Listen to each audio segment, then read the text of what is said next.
Romanos 12, do 9 até o 12.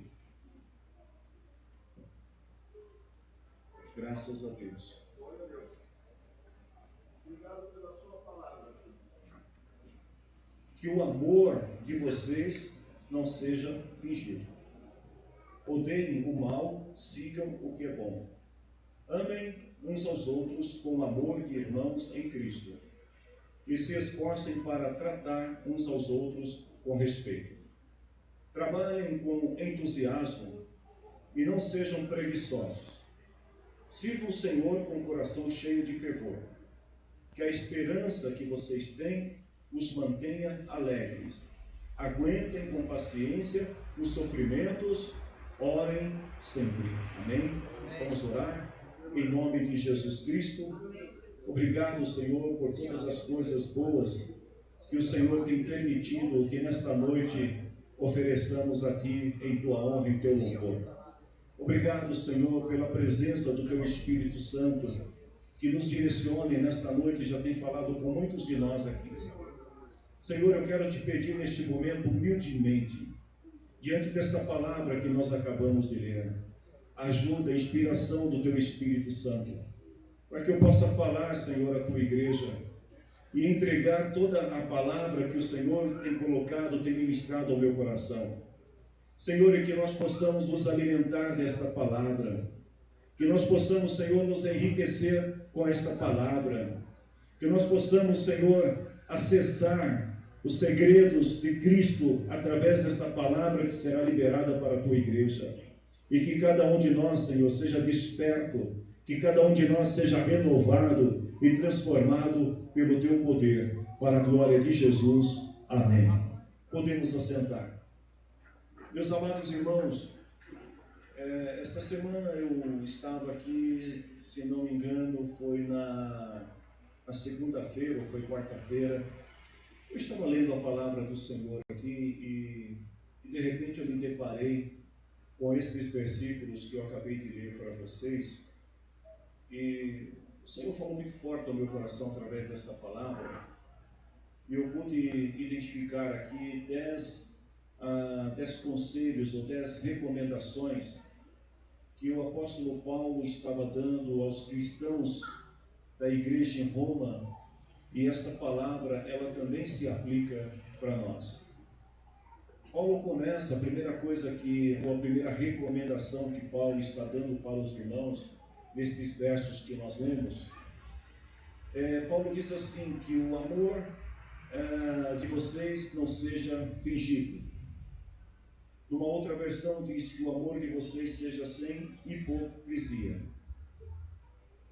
Quando a gente lê esta palavra, eu fico imaginando que Paulo, ele estava falando aqui sobre a falsa demonstração de amor. Porque Paulo está dizendo assim, olha, o amor de vocês não pode ser um amor falso, não pode ser um amor encenado. Esse amor, na verdade, que Paulo está falando aqui, não é um amor que se dá apenas através das aparências, mas é um amor que revela o quanto nós nos dedicamos, quanto nós amamos a Deus. Paulo está falando aqui da nossa relação com Deus. E a primeira coisa que eu vejo nesta recomendação de Paulo, e que me chamou muita atenção, é que o amor que agrada a Deus não esconde suas fraquezas. Eu vou repetir para você guardar essa palavra. O amor que agrada a Deus não esconde as suas fraquezas, mas reconhece a fraqueza. E o amor verdadeiro que agrada a Deus é o amor que demonstra arrependimento. Um exemplo bíblico que nós podemos citar é de Pedro. Vejam bem, Pedro, eu creio que Pedro foi muito sincero com Jesus, quando ele falou assim para Jesus, Senhor, eu estou disposto a ir contigo até a morte.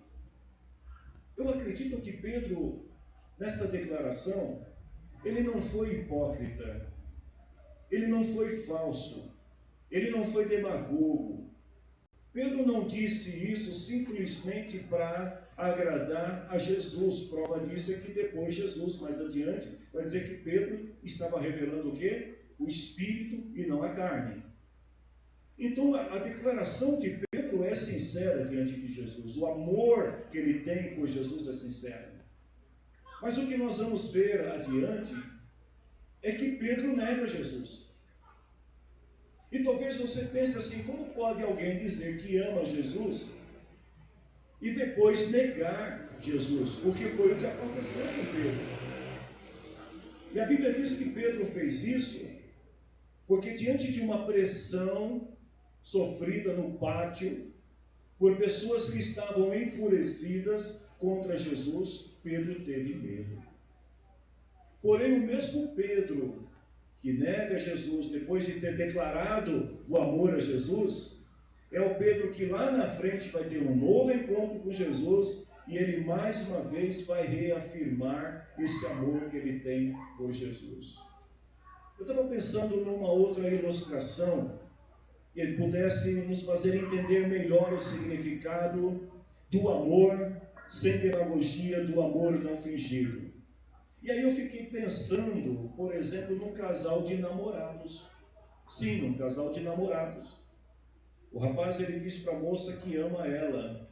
A moça diz que ama o rapaz. Alguém duvida disso? Eu não duvido. Mas acontece que num determinado dia eles estão passeando em algum lugar, acontece algum motim, alguma confusão, e o rapaz sai correndo e deixa a moça para trás. Aí eu pergunto para você, ele deixou de amar a moça? Não. Mas ele correu, ele fraquejou. Assim também acontece conosco em relação a Deus. Então Paulo está dizendo aqui que o que interessa para Deus é que a gente tenha coragem de declarar este amor. E mesmo que em alguma situação você seja o Pedro que nega, o Pedro que tem medo, mas que no próximo encontro que você tiver, você não tenha vergonha de dizer para Jesus, Senhor, eu te amo. Então Paulo está dizendo aqui, olha, o amor de vocês não pode ser um amor fingido, demagogo. A gente vai encontrar muitos personagens na Bíblia, eu só vou citar alguns para vocês, que também demonstraram amor sem fingimento para com Deus. O exemplo de Davi. Davi pecou contra o Senhor, na linguagem dos jovens, numa linguagem coloquial, né? Mais contemporânea, de rua. Vamos dizer que Davi, ele pisou na bola com o Senhor. Mas olha bem que quando Davi é repreendido, qual é a reação de Davi? Eu ainda prefiro cair nas mãos de Deus. Ou seja, ele amava tanto ao Senhor, que ele fala assim, mesmo tendo errado, ainda é melhor continuar nas mãos de Deus. A gente vai encontrar o exemplo de Jó, que nas provações disse tantas coisas contra Deus, se Deus levasse em consideração todas as reclamações de Jó. Mas a única coisa que Deus faz é ouvi-lo atentamente e tentar mostrar para Jó o porquê as coisas estavam acontecendo. E sabe qual é o resultado disso? Lá no capítulo 42, Jó se rende para o Senhor, ou seja, ele se rende para o amor de Deus, e o resultado disso são bênçãos multiplicadas sobre ele. Nós vamos encontrar um exemplo de Abraão, que quando o Senhor lhe pede o bem mais precioso da sua vida, que não era a sua própria vida, mas o filho que ele tinha gerado com a sua esposa, que era o seu herdeiro legítimo, filho da promessa, e Deus pede para ele o seu filho. Abraão não hesita em demonstrar o seu amor a Deus e entrega o seu filho em sacrifício a Deus. Qual o resultado de tudo isso? É que o Senhor vê em Abraão um homem de fé, um homem obediente. Nós poderíamos falar de Paulo. Sim, Paulo, que está dizendo aqui para a igreja de Roma que o amor dos cristãos não deve ser fingido. Ele vai declarar mais adiante que para ele a sua vida, o viver esta vida, é em Cristo.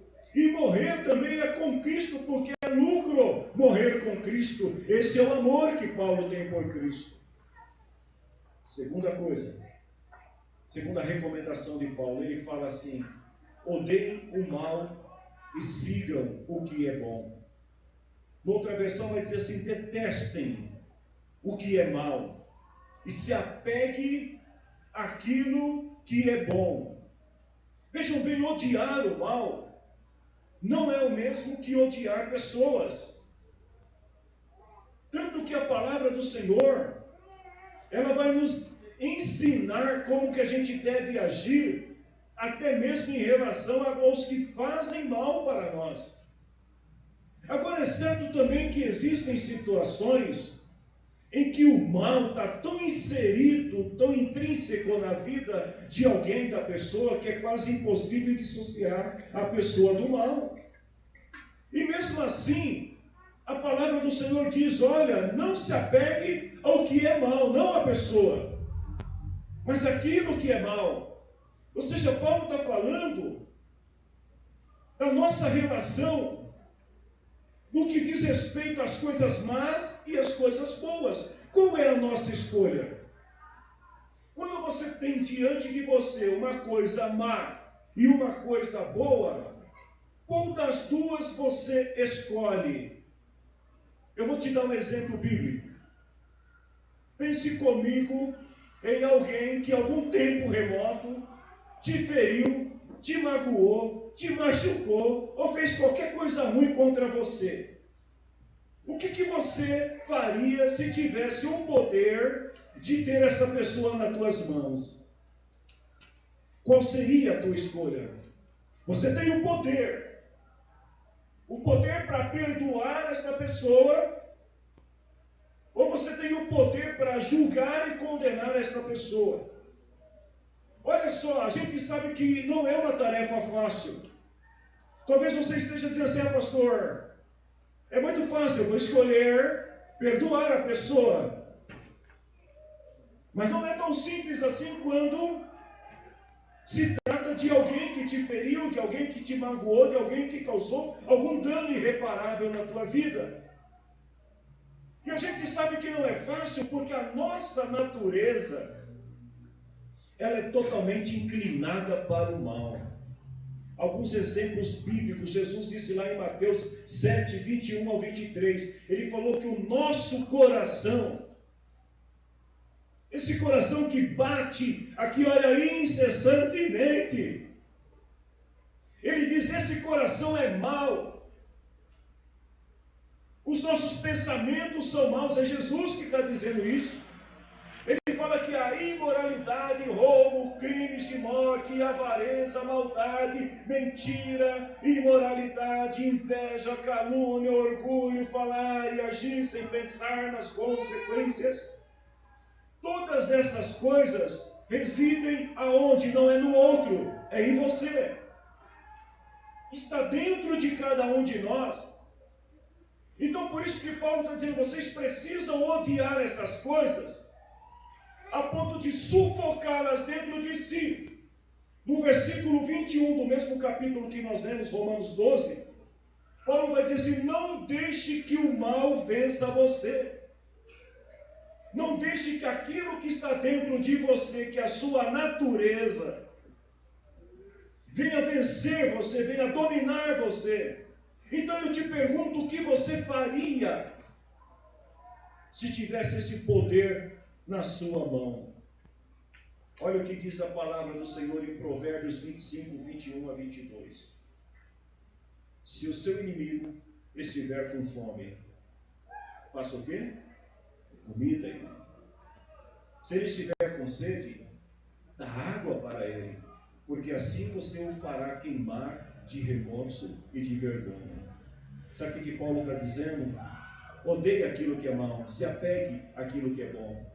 Porque quando você se apega às coisas boas, até aquele que te feriu, ele vai olhar para você envergonhado e vai reconhecer em você um homem e uma mulher de Deus. Só quem entendeu isso aí, aplauda o nome do Senhor Jesus. Glória a Deus.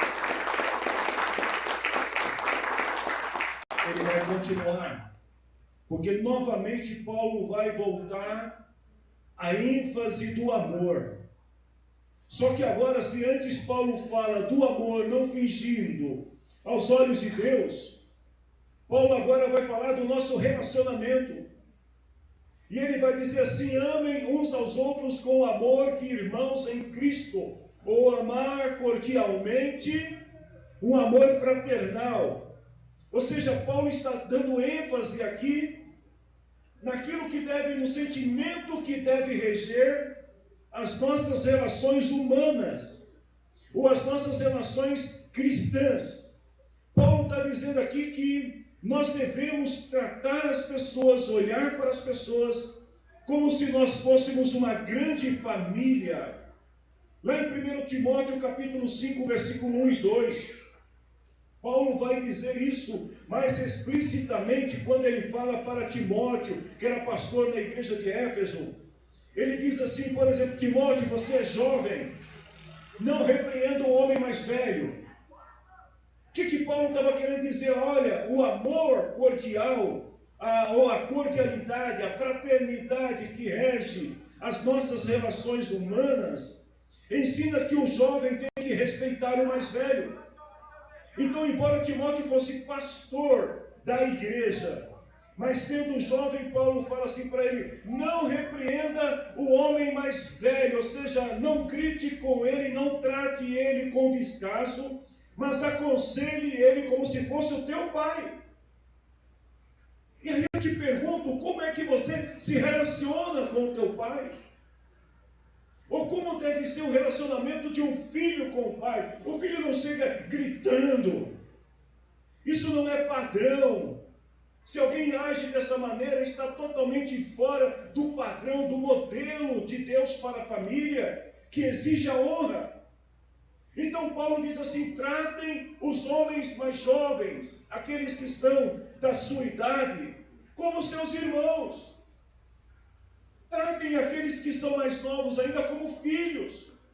As mulheres idosas que sejam respeitadas como mães, e as jovens como irmãs com toda a pureza. Então o que Paulo está dizendo aqui acerca do amor cristão é que ele exige de cada um de nós o respeito mútuo, exige de cada um de nós essa cordialidade. É claro que às vezes você vai dizer assim: pastor, mas existem irmãos que não dá para ter uma boa relação, um bom convívio com ele. E a Bíblia fala sobre isso também, lá em 1 Coríntios 5, 10 e 11. Que existem pessoas, e Paulo está falando aqui da igreja. Ele fala assim: olha, eu não quis dizer que neste mundo vocês devem ficar separados de quem está no mundo. Esta palavra que eu estou pregando para vocês, ela não se aplica às pessoas que estão fora. Isso aqui é para nós. Isso aqui é para a igreja de Cristo, para a família de Cristo, para a nação chamada igreja. Então Paulo está dizendo: isso não se aplica às pessoas de fora, porque os pagãos, eles são mesmo imorais, são avarentos, adoram outros ídolos, roubam. Com essas pessoas não adianta, você não tem que se afastar dessas pessoas. Mantenha o convívio social com elas. Mas ele falou: eu estou falando, sabe de quem? Daqueles que se dizem irmãos na fé, mas que fazem todas essas coisas. Aqueles que são irmãos na fé, que são imorais, aqueles que dizem que são irmãos na fé, mas são avarentos, são ladrões, são adoradores de ídolos. Então Paulo está dizendo, até ele fala: aquele que é bêbado, aquele que é difamador, aquele que bate no peito e diz: eu sou teu irmão em Cristo, mas o sujeito faz tudo errado. Aí Paulo fala assim: com essa gente, você não deve nem sentar à mesa e comer com ela. Porque ser cristão, o amor que Paulo está falando aqui que deve reger a igreja, É um amor que exige também respeito e honra uns aos outros e principalmente a Deus, quando Paulo falou, o amor a Deus não pode ser fingido. Vamos continuar, gente. Em quarto lugar, Paulo diz assim, se esforcem para tratar uns aos outros com respeito. Paulo continua. Ele continua falando, porque agora Paulo não está falando mais, não é dos falsos irmãos. Agora Paulo está falando de pessoas que têm culturas, comportamentos, personalidades distintas, mas que amam a Cristo tanto quanto eu e quanto você ama. Mas que são diferentes por causa da sua formação de berço, da educação familiar que teve. E aí Paulo fala assim, a gente precisa se esforçar para tratar uns aos outros com respeito. Ou seja, não podemos chegar na igreja do Senhor e se dirigir a alguém que exerce uma posição de liderança na igreja e falar com a pessoa de qualquer maneira. Também aquele que exerce a liderança não pode se avocar do poder da liderança que ele exerce sobre os outros para querer humilhar os outros e tratar os outros de qualquer maneira. Então Paulo está dizendo o seguinte, olha, a gente precisa mais uma vez dominar a nossa natureza, porque ela é desgovernada, ela é sem educação, porque é assim a natureza humana. A gente fala sem pensar e não se importa com o que o outro está ouvindo, e às vezes a gente fere as pessoas sem mesmo querer, porque a nossa natureza é ruim. Tanto que Paulo, ele vai dizer assim, olha, que dentro dessa natureza, além de tudo aquilo que eu falei, se você achou que a lista já tinha terminado, tem mais. Egoísta, avarenta, orgulho, vaidade, ingratidão, calúnia, desobediência, falta de respeito, coração duro, calúnias, descontrole, violência, inimizade do bem, traidor, atrevida, gosta mais dos prazeres do que das coisas de Deus, nega a fé, estão sempre tentando aprender. Olha que Paulo falou uma coisa interessante, esses tipos de pessoas estão sempre tentando aprender, mas nunca conseguem aprender. Ele fala assim, olha, estão sempre tentando, mas nunca chegam a conhecer a verdade. Sem juízo, são fracassadas. Mas aí Paulo está dizendo o seguinte, olha, a gente precisa se esforçar. Você não pode dizer assim, já fazem 2 anos que eu estou servindo a Jesus, mas eu ainda não mudei porque eu sou assim mesmo. Não existe vida com Jesus sem transformação. A pessoa pode vir 1 dia, 2 dias, 2 meses, mas aos poucos a transformação ela tem que ser notória. E é isso que Paulo está falando, se esforcem. Quando fala de se esforçar, não é o outro se esforçar para nos aceitar, é a gente se esforçar para compreender o outro. E aí ele deixa bem claro uma outra coisa importante, irmãos. Se a gente quer o respeito, Provérbios capítulo 15, versículo 33, a gente precisa colocar à nossa frente a humildade. Porque a palavra do Senhor diz assim, que diante da honra vai a humildade. Diante do respeito está primeiro a humildade. Cada crente tem o seu valor reconhecido na sua comunidade. Todos nós temos os nossos valores. E a gente precisa entender que se esforçar significa enxergar no outro as coisas boas que cada um tem e pode oferecer para o crescimento, para o desenvolvimento do corpo de Cristo. Paulo fala, se alguém estiver sofrendo, todo mundo vai sofrer junto. Mas quando alguém é elogiado, todas as outras partes também se alegram. Em quinto lugar, Paulo diz assim, trabalhem com entusiasmo. Eu quero fazer 2 perguntas para você pensar, refletir. Primeiro, qual é o seu nível de entusiasmo em relação ao reino de Deus? A resposta desta primeira pergunta cabe na segunda pergunta. Qual é o seu nível de entusiasmo em relação às atividades da sua igreja? Paulo está dizendo, trabalhem com entusiasmo. A definição de entusiasmo quer dizer assim, a pessoa tem intenso prazer, ter dedicação, paixão veemente por aquilo que faz. Entusiasmo é admiração, é explosão de alegria, é uma excitação de maneira exagerada. Esta palavra entusiasmo vem do grego entusiasmos, que significa a pessoa estar possuída por Deus. Ou seja, o entusiasmo fala da pessoa se empoderar de uma alegria, de uma admiração, de um desejo, de um prazer em poder servir e fazer as coisas. Então Paulo está dizendo aqui, trabalhem com entusiasmo. Qual é o seu entusiasmo em relação às coisas de Deus? Como é que nós estamos agindo em relação aos dons que nós recebemos do Senhor, em relação às atividades, às responsabilidades que nós temos? Colossenses capítulo 3, 23, Paulo diz assim: tudo o que vocês fizerem, faça com o coração, ou seja, faça com toda alegria, com toda explosão, com todo entusiasmo que você tem na alma. E ele diz como se estivessem servindo o Senhor e não as pessoas. Tem um exemplo na Bíblia, está em 1 Coríntios capítulo 8, versículo 16 e versículo 17. Um jovem chamado Tito. Paulo chama esse jovem e pede a ele para acompanhar uma viagem missionária até a Judéia, onde eles estariam levando uma oferta missionária para a igreja da Judéia. E aí Paulo, escrevendo na sua carta aos Coríntios, ele diz assim: agradeça a Deus ter ele posto no coração de Tito o mesmo cuidado que eu tenho por vocês.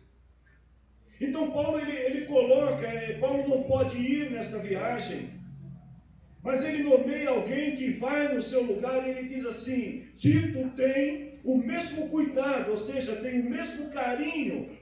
Versículo 17, pois Tito não apenas aceitou o nosso pedido, mas está indo até vocês com muito entusiasmo e por iniciativa própria. Olha o que Paulo está dizendo: Tito não só vai cheio de alegria, mas ele faz questão de ir, porque ele sabe que ele estava servindo ao Senhor. Qual é o teu nível de entusiasmo em relação às coisas de Deus? Ah, queridos, por que digo isso? A gente vive uma época onde é muito comum, graças a Deus, isso não é aqui nesta igreja, tá? Eu estou falando lá fora, onde muitas vezes as pessoas vão à igreja como se estivessem indo, sei lá, num restaurante, numa loja. E quando você vai no restaurante, o que você faz? Você pede o cardápio, aí você dá uma olhada no cardápio. Se aquilo não te agrada, você levanta e vai embora. Ou às vezes você come o prato e depois está falando mal. Tem muitas pessoas que agem assim também em relação à igreja do Senhor. Porque as pessoas vêm e perguntam: o que vai ter hoje? Vai ter louvores? Vai ter dança? Tem teatro hoje? Quem prega? Qual é o grupo que vai cantar antes da mensagem? As pessoas querem saber qual é o cardápio.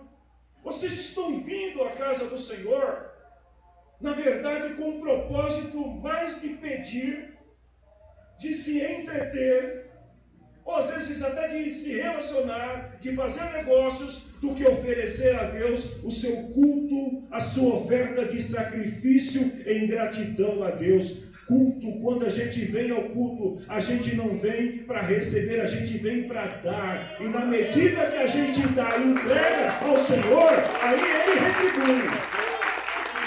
Mas o culto é dar ao Senhor. E não exigir de Deus que satisfaça os nossos interesses, as nossas curiosidades. Deixa eu fazer uma pergunta para você. Qual é o nível de entusiasmo que você tem em relação ao culto? O que você prefere? Louvores que exaltam a justiça e a graça de Deus e levam as pessoas ao arrependimento, ou louvores que enaltecem o ego das pessoas? Qual você prefere? Onde está o seu nível de entusiasmo em relação à pregação? Você prefere pregação que fala de justiça, de arrependimento, de salvação, de perdão? Ou você prefere pregações que satisfazem os teus desejos naturais? Receba aqui e acolá. O que você prefere? A nossa preferência vai determinar o nível de entusiasmo que temos em relação ao reino de Deus.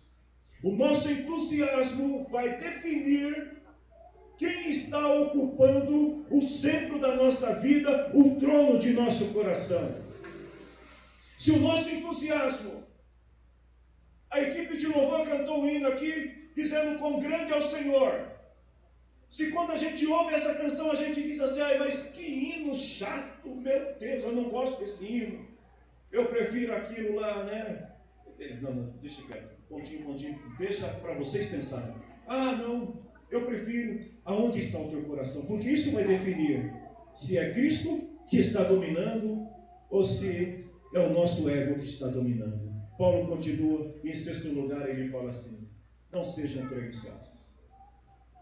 Outra versão vai dizer assim, no zelo, porque ele está falando de zelo com as coisas de Deus. Não sejais remissos. Remisso quer dizer, não seja desatento. Não seja, como que eu posso dizer? Cabeça voada, sabe? Cabeça de vento. Então remisso quer dizer isso. Não fique brisando nas coisas de Deus. Paulo está dizendo aqui, deixando bem claro que o crente, ele não pode jamais viver em cima da indecisão. O crente não pode caminhar nas coisas de Deus pensando na ociosidade. Ociosidade é tempo sem ter o que fazer. Ou seja, em outras palavras, é preguiça. Você conhece alguém, ou você já ouviu falar de alguém que falta no culto porque está com preguiça? Calma, gente, não levanta a mão não. É só para você pensar. Você conhece alguém assim? Paulo está deixando bem claro aqui que o preguiçoso é um problema sério, gente.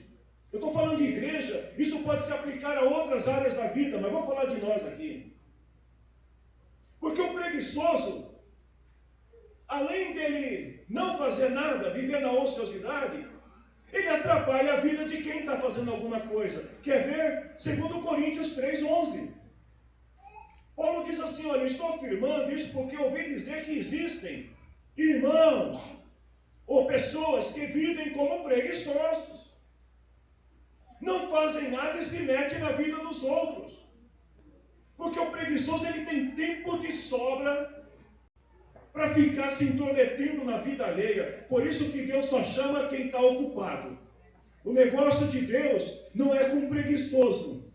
É com gente que está ocupada. Às vezes você fala assim, meu Deus, eu já quase não tenho tempo na minha agenda, mas Deus tem agenda para você ainda. Porque Deus não tem tempo a perder com quem perde tempo.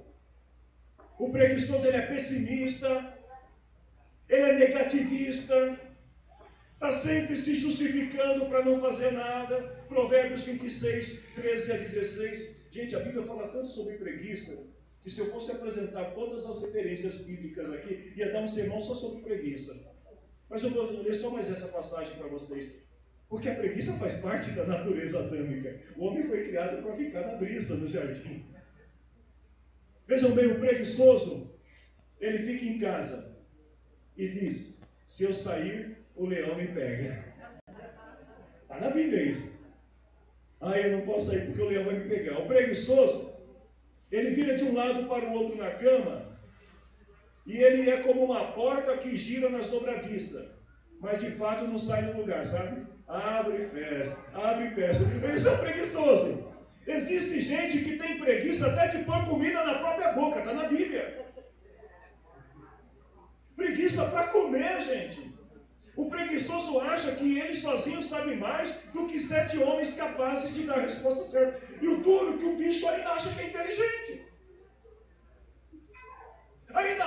sabe alguma coisa. O preguiçoso é folgado ou não é? Por isso que Paulo está dizendo aqui, olha, gente, vamos repreender isso na nossa vida. O crente tem que marchar para frente, não pode ficar parado.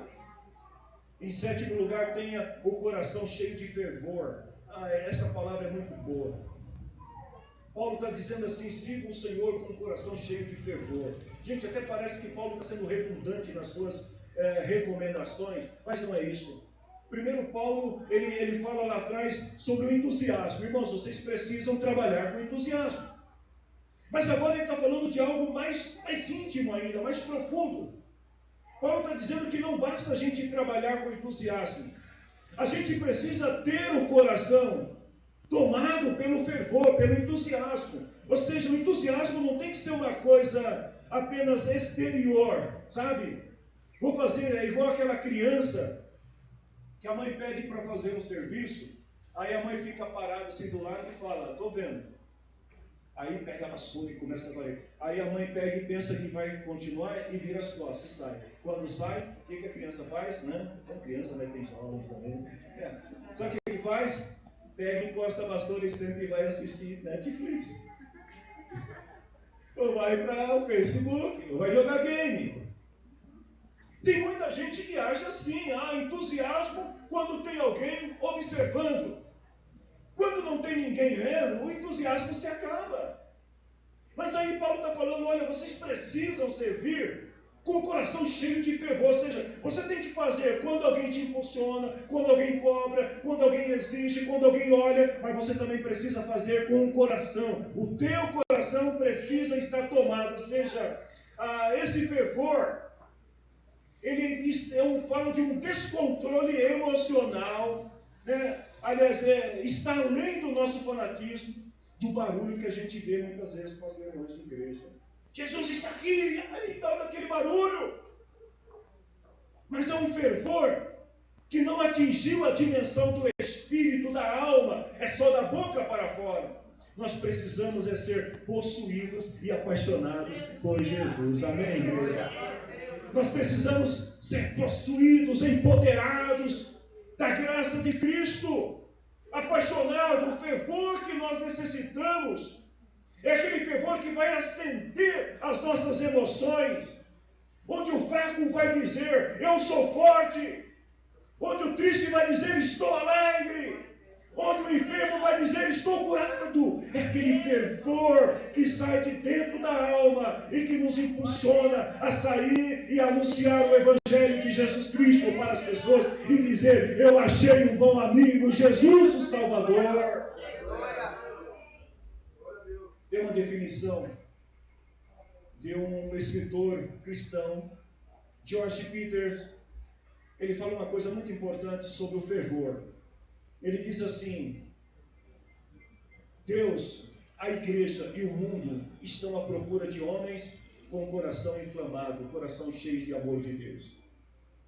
A igreja, Deus e o mundo estão procurando pessoas apaixonadas, pessoas que têm um fervor, cheios de compaixão para com as enfermidades que há na igreja e que há no mundo, cheios de paixão pela glória de Deus, pelo Evangelho de Jesus Cristo, pela salvação do perdido.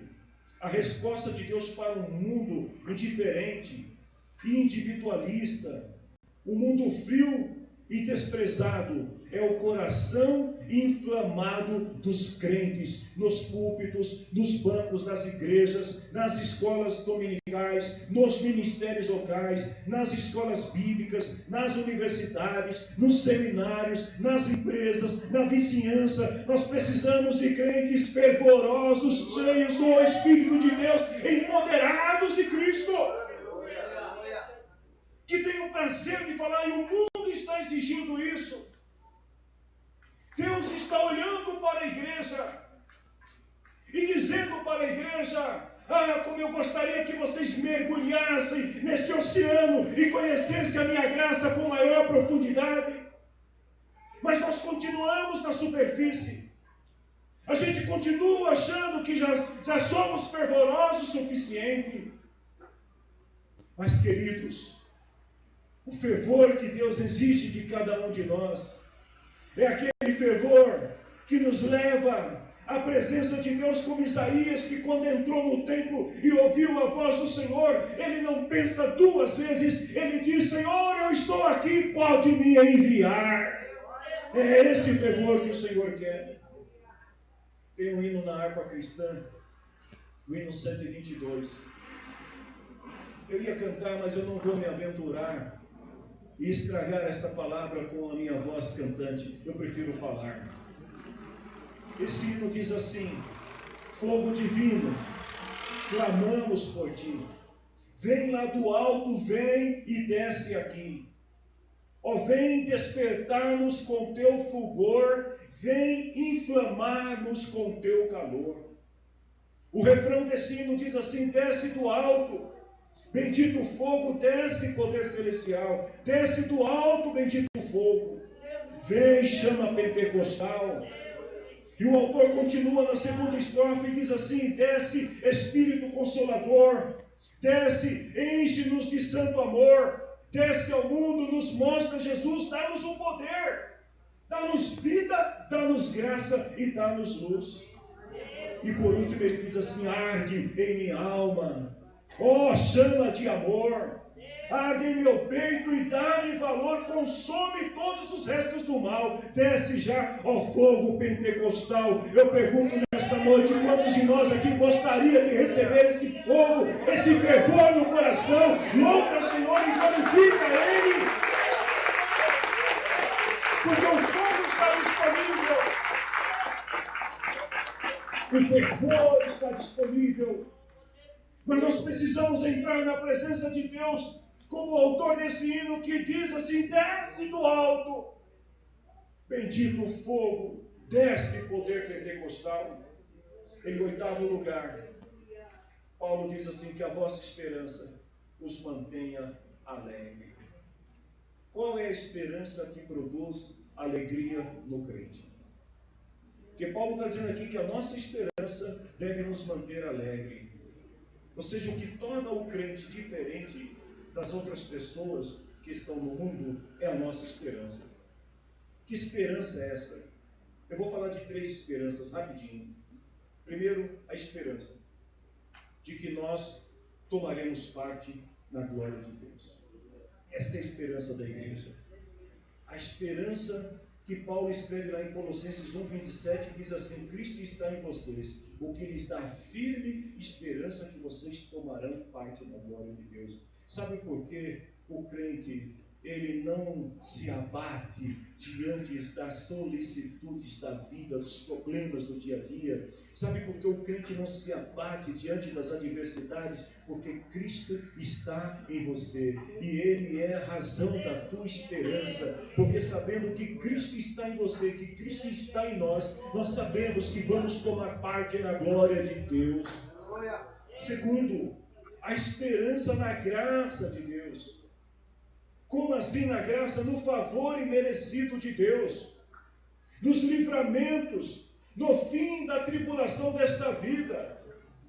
Nós ouvimos um testemunho sexta-feira de uma irmã, ela está aqui no culto, ela foi atacada por cavalos. Você já viu alguém ser atacado por cavalos? Pois os cavalos atacaram a irmã e o bebê dela. O cavalo tentava morder as costas da irmã, e a irmã tentando proteger a criança. O cavalo estava endemoniado, literalmente endemoniado. Mas vejam bem, sabe qual é a esperança dessa irmã? Era que Jesus ia dar o livramento para ela, e o cavalo não conseguiu fazer o que queria, não acertou a irmã, só ficou no susto. A nossa esperança na graça de Deus, Paulo diz assim: essa graça nos ensina. O que a graça de Deus nos ensina? Que quando os médicos dizem para você, está desenganado, a graça de Deus diz assim: não, eu vou te curar. Que quando alguém diz para você assim, não tem solução, a graça de Deus te ensina, dizendo, ainda existe solução para você. Paulo está dizendo, esta graça nos ensina.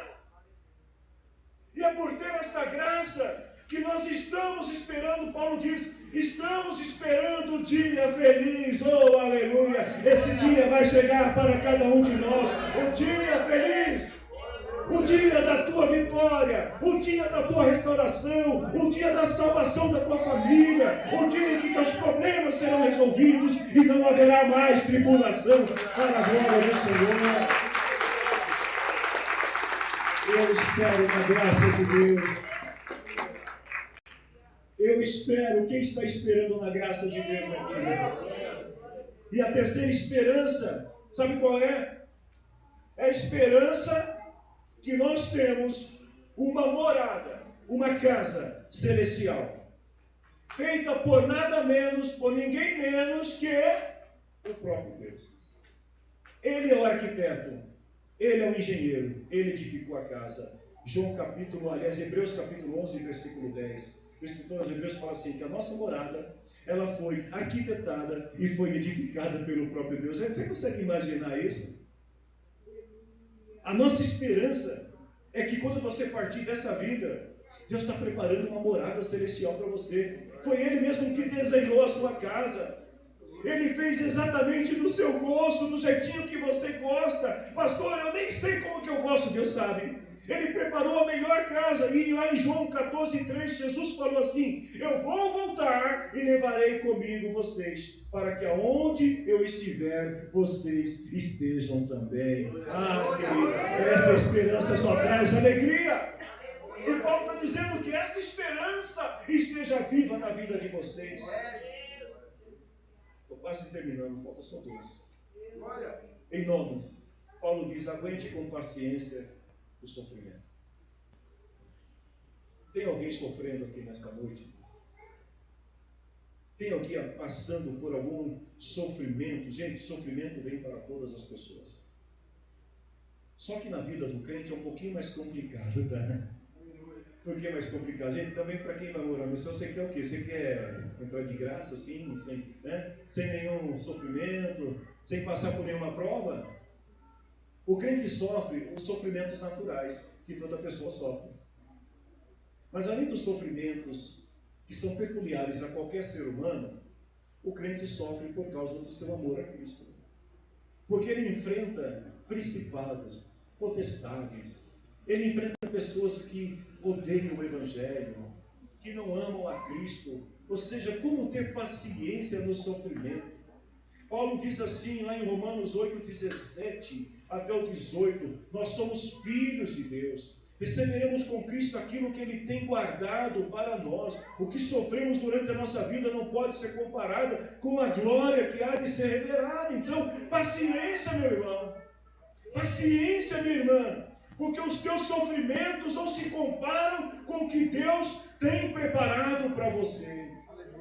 E tem mais uma coisa boa para você, uma boa notícia: o sofrimento tem limite, ele não dura para sempre. 1 Pedro 5, 9 e 10, Pedro fala assim: depois que você sofrer um pouco de tempo, aí o que vai acontecer? Vai acabar, passa tudo. E aí ele fala que Cristo aperfeiçoará e dará firmeza, força e verdadeira segurança a cada um de vocês. Eu quero falar a última recomendação de Paulo, mas eu gostaria que vocês ficassem em pé. Eu estava pensando e falei, Senhor, mais uma vez, sim, mais uma vez eu preciso falar com vocês. A 10ª recomendação que Paulo traz para os irmãos está no finalzinho do versículo 12, onde Paulo diz assim: orem sempre. Por que orar é importante? A igreja contemporânea, ela tem negligenciado o poder da oração. Sabe por que muitas igrejas estão buscando em fontes naturais meios para atrair pessoas? Porque não estão orando. Sabe por que há muitas confusões entre cristãos? Porque não estão orando.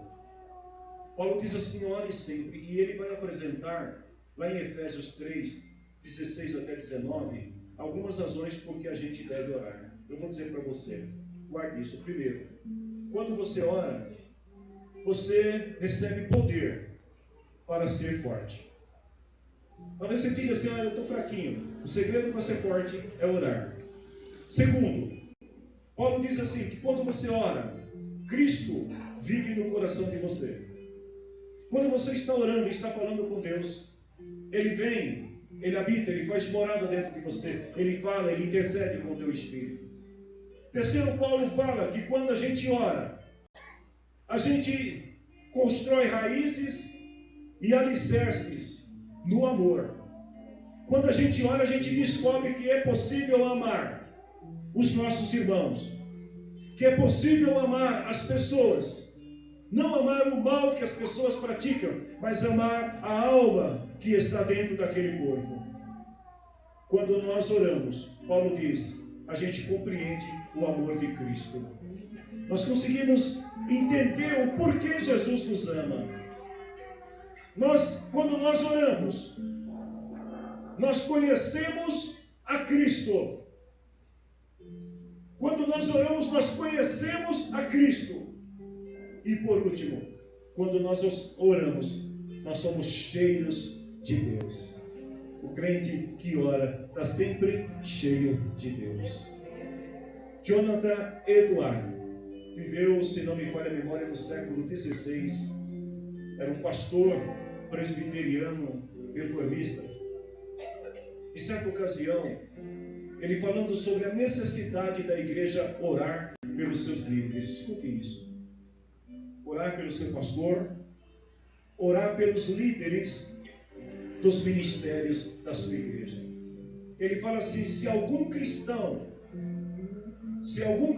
cristãos que têm reclamado de seus ministros, olha, palavra forte dita no século XVI, se alguns cristãos que têm reclamado de seus ministros e seus líderes tivessem tido e agido menos diante dos homens e se aplicado com toda a força a clamar a Deus pelos seus ministros, o que Jonathan Edwards está dizendo é o seguinte: se a gente parasse de reclamar tanto dos líderes e a gente focasse em orar a Deus pelos líderes, ele diz, a situação teria mudado por causa das suas orações humildes. Se você orar pelo teu líder, se você clamar ao Senhor pelo teu líder, ele diz, por causa da sua oração, a situação muda. E ele fala orações humildes, fervorosas e incessantes, que vão poder levar aqueles que lideram sobre vocês, sobre a casa do Senhor, sobre os ministérios locais, ao caminho da excelência.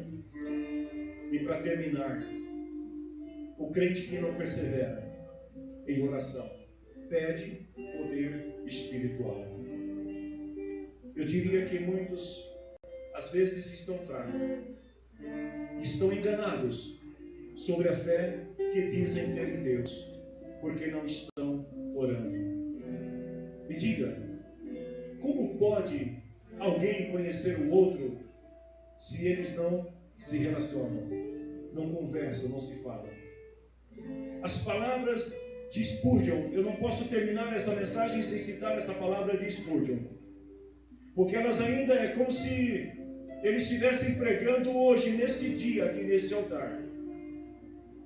Charles Spurgeon diz o seguinte: a oração íntima traz sobre o ministério algo indescritível e inimitável, uma unção do Senhor. Ou seja, a oração que a igreja faz, ela traz uma glória que não pode ser descrita, porque é uma glória muito grande. Ele fala a unção do Senhor, e se a unção que carregamos não vier do Senhor, então nós somos enganadores. Se a nossa unção não vem de Deus, ele diz que a única maneira de obter essa unção é através da oração, com fervor e com súplica.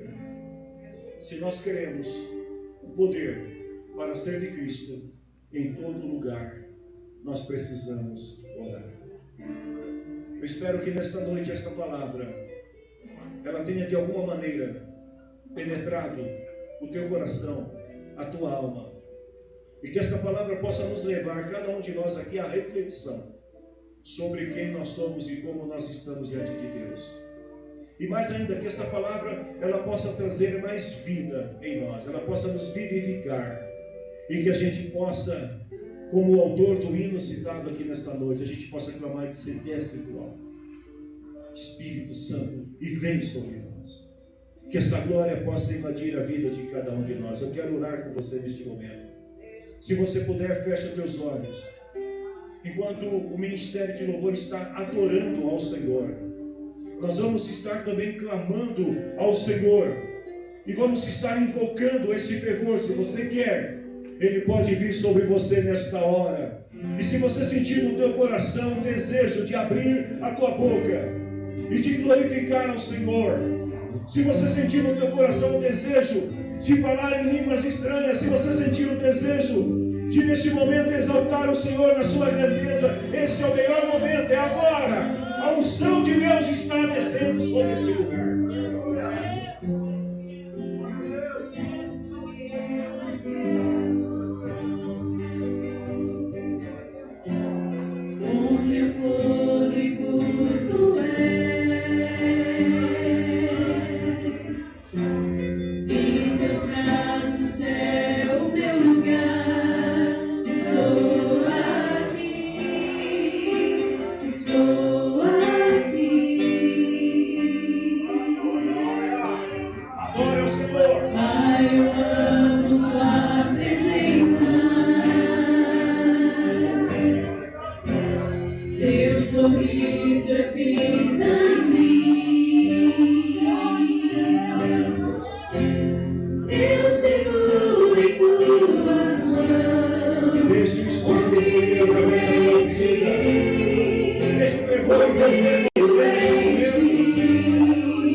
Ao nível do teu entusiasmo em relação a Deus.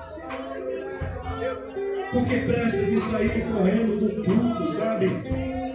Eu preciso chegar em casa porque eu preciso assistir o meu programa predileto da televisão. Ei! Esse é o melhor momento da tua vida. Agora é o momento da entrega. Esse é o momento da consagração. Esse é o momento em que Deus está ouvindo a tua oração. Você não pode sair da presença dEle sem que primeiro tenha certeza de que Ele te ouviu, que você vai sair desta reunião abençoado por Deus. Espírito Santo, Tu conheces o coração de cada um de nós que estamos aqui nesta noite. Espírito Santo, eu creio que tens ministrado nesta noite para todos nós aqui nesta casa.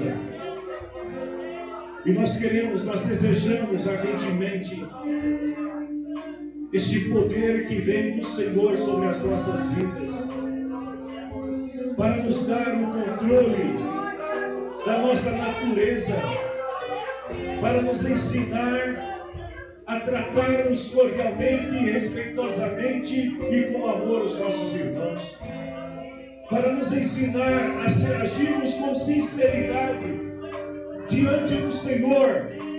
Espírito Santo, nós precisamos da Tua presença para nos ensinar e nos fazer compreender do tamanho desta graça. E por isso, neste momento, eu invoco a tua presença sobre cada um de nós aqui nesta noite. E que estas pessoas que estão aqui possam voltar para suas casas abençoadas.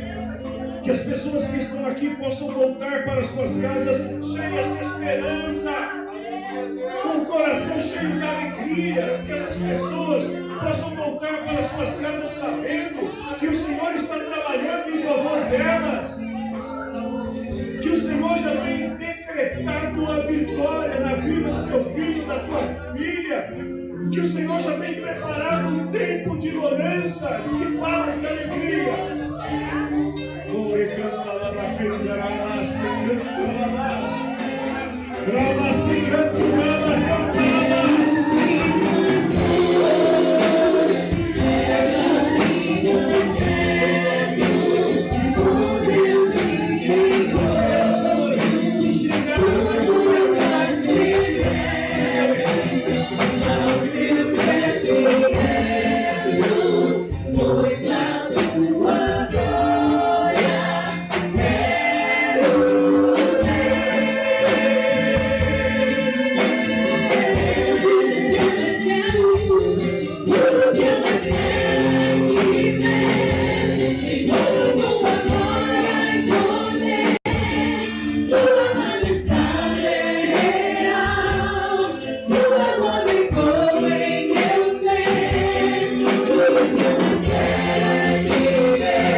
Dizendo uma coisa para alguns de vocês aqui. Esta noite vocês vão para casa e vão dormir como muito tempo não dormem. Como assim? Vocês vão ter sonhos. Não é pesadelo, não. Vocês vão ter sonhos lindos. Deus vai proporcionar sonhos na vida de vocês. E quando vocês acordarem, vocês vão falar assim: meu Deus, eu quero continuar dormindo. E Ele vai dizer: não, isso é só um pouquinho da minha glória que eu tenho para revelar a você, se for fiel e permanecer firme. O Senhor, enquanto nós estamos aqui adorando a Ele, Deus está trabalhando na tua vida. Deus está removendo os laços. Deus está quebrando as correntes. Deus está abrindo as portas. Ele está aplanando os caminhos e dizendo para você: eu te guio por uma estrada segura. Eu sou o teu Deus, o teu Senhor, o teu Salvador. E quando nós estamos aqui, o Senhor está ministrando para pessoas da tua família. E está dizendo para elas que é chegado o tempo de mudança, de transformação. Que é chegado o tempo de se levantar e de se voltar para o Senhor. Eu quero orar por você neste momento, em nome de Jesus Cristo. Espírito Santo, nós somos gratos por esse momento que o Senhor proporciona a cada um de nós. E nós voltamos para as nossas casas cheios de esperança, porque o Senhor é Deus. E eu creio, Deus, que o Senhor nesta noite recebeu o sacrifício do teu povo. Que nesta noite, Senhor, as fumaças do sacrifício que foi ofertado ao Senhor subiram e chegaram até o teu trono de glória. E como resultado, o Senhor está respondendo às orações do teu povo. E por isso nós te louvamos e te agradecemos em nome de Jesus. Você pode, levante a tua mão ao céu. E eu quero te convidar, você que está aqui nesta noite como convidado, para voltar mais vezes. Esta casa está de portas sempre abertas para receber cada um de vocês. A graça do nosso Deus, que não pode ser compreendida por nós. O amor de Jesus Cristo, que é imensurável. O poder do Espírito Santo que te fortalece. Seja com você, com a tua família, hoje e sempre. Deus abençoe a todos. Boa semana a todos.